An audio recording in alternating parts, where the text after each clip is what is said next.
राधे राधे, जय माता दी दोस्तों। दोस्तों, हम रोज़ पूजा करें या ना करें, जैसे किसी खास दिन में हमें ज़रूर पूजा करनी चाहिए। रोज़ हम थोड़ा सा भगवान को दिया बत्ती कर देते हैं, भोग लगा देते हैं, कोई चालीसा वगैरह पढ़ लेते हैं, उतने से काम हो जाता है। हमारे पास टाइम भी तो नहीं होती है, हमारे घर के बहुत सारे काम होते हैं, लेकिन जब कोई ख़ास दिन आए तो हमें ज़रूर पूजा करनी चाहिए। और हफ्ते में 1-2 दिन ऐसा होता है जिसे हमें ज़रूर पूजा करनी चाहिए। वह दिन हमें कब चुनना चाहिए? जैसे शुक्रवार का दिन। शुक्रवार का दिन हो तो हमें माँ लक्ष्मी की पूजा अवश्य करनी चाहिए। शुक्रवार के दिन माँ लक्ष्मी की पूजा करने से, माँ दुर्गा की पूजा करने से घर में शुभता आती है। और कुछ ऐसे स्रोत हैं, पाठ हैं जो हमें ज़रूर करनी चाहिए शुक्रवार के दिन। जैसे कि हम अगर रोज़ नहीं कर पाते हैं तो हमें शुक्रवार के दिन श्री सूक्त का पाठ ज़रूर करना चाहिए। सुख सूक्त का पाठ हो गया, कनक धारा, ये दोनों पाठ अगर हम सुबह शाम शुक्रवार के दिन करते हैं, हर शुक्रवार को, तो भी हमारे लिए बहुत अच्छा होता है। हमारे जीवन में शुभता आती है, माँ लक्ष्मी की कृपा प्राप्त होती है।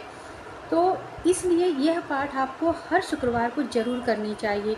और शुक्रवार को क्या पाठ कर सकते हैं हम? तो शुक्रवार के दिन अर्गला का पाठ करें। अगर आप रोज़ नहीं कर पाते हैं तो हर शुक्रवार को अर्गला का पाठ ज़रूर करना चाहिए।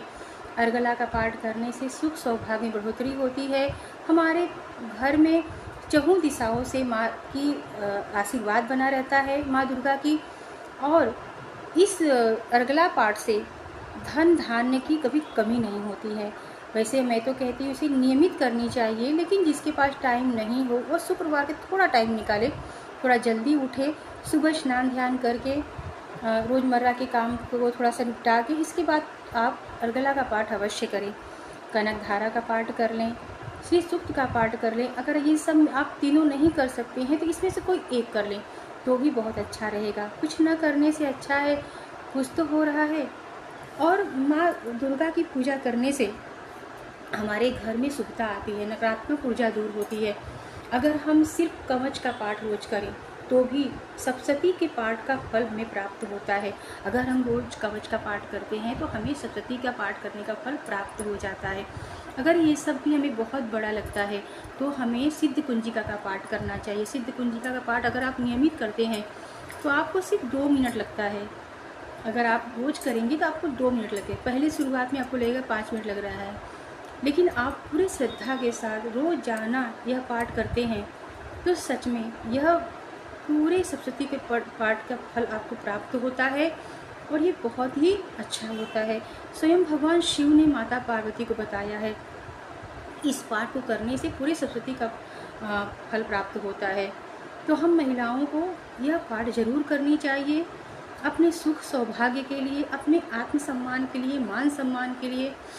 और हमारे पति बच्चे हैं जो घर में, उनकी रक्षा होती रहे, उनको कहाँ कहाँ जाना पड़ता है, इन सब के लिए हमें ये सब पाठ ज़रूर करनी चाहिए।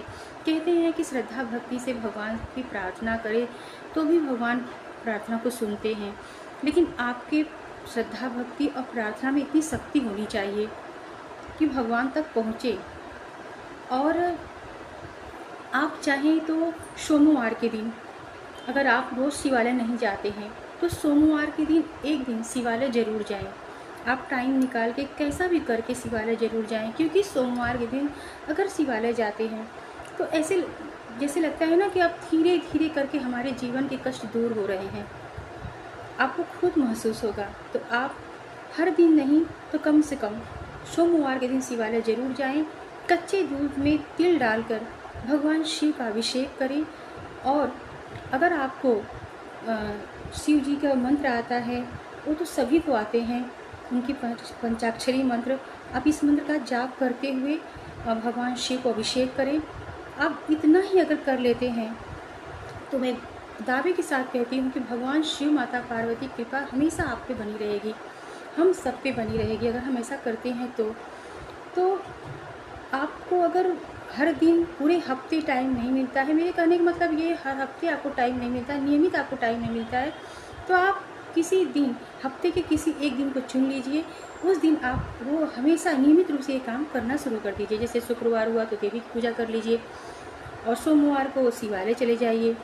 अगर आप हफ्ते का कोई व्रत रहते हैं, जैसे गुरुवार, शुक्रवार, सोमवार, तो भी अच्छा है। हफ्ते में एक व्रत रहना ही चाहिए। अगर हफ्ते का नहीं तो कम से कम एकादशी व्रत बहुत अच्छा होता है। यह व्रत सबको करनी चाहिए। अगर कोई नहीं कर सकता है तो कम से कम एकादशी व्रत में हमें सात्विक भोजन लेना चाहिए, नारायण और लक्ष्मी नारायण की पूजा करनी चाहिए, और उस दिन हमें कम से कम चुगली नहीं करनी चाहिए, किसी की बुराई नहीं करनी चाहिए। तो भी हमें भगवान की कृपा प्राप्त होती है।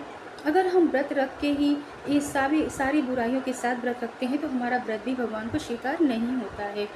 इसलिए हम व्रत करें या ना करें, अगर व्रत करते हैं तो अति उत्तम है, लेकिन व्रत अगर नहीं कर रहे हैं तो कम से कम इन सब चीज़ों से बचना चाहिए। अगर मेरा वीडियो आपको ज़रा भी अच्छा लगा हो तो लाइक करिएगा, सब्सक्राइब करिएगा, औरों में शेयर भी करिएगा। जय माता दी।